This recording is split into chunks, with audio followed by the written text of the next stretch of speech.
John Schilling here for Rural Radio News. I am joined by one of the 5 candidates for the Legislative District number 38 upcoming here in the primary elections. This is Jon Capps of Blue Hill. Let's introduce yourself a little bit to the area here. So give me a little background on you, your education, and some of your work experience.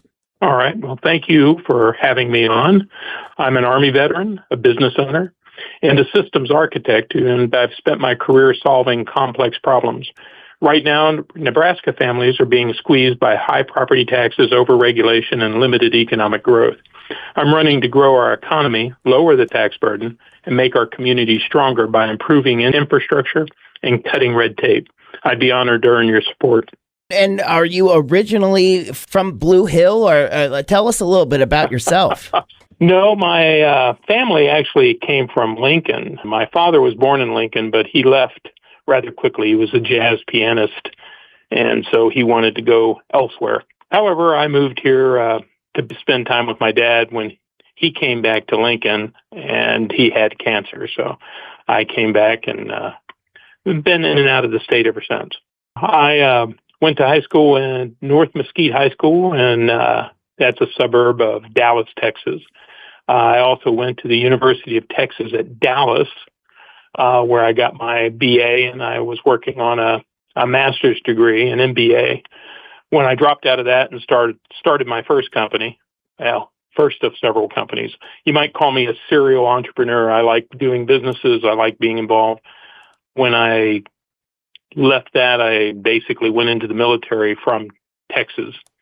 And when did you move into the Blue Hill area then?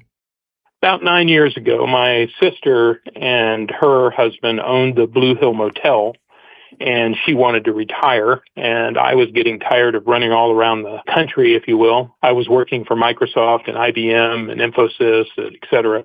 So I spent my life on airplanes. And so I came up here and bought the motel and started converting it into a apartment complex. Very interesting. That's a little far away from legislature. So what got you interested in the office? My wife, actually, she and I talked about it.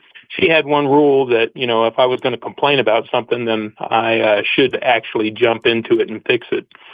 So she got tired of me complaining about some of the taxes and things that were killing my businesses. And we got to kicking it around. I said, well, I have some ideas, and I've written up a whole bunch of white papers. They're all on the website, joncapps.com.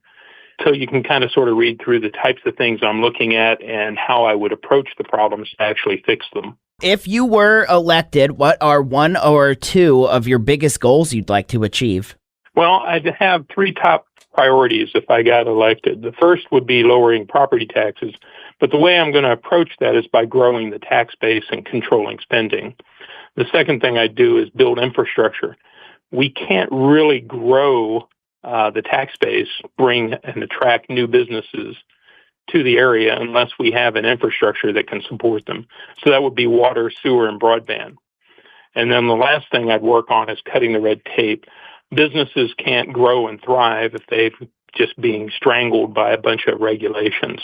So if the regulations aren't there to protect people, why are they there?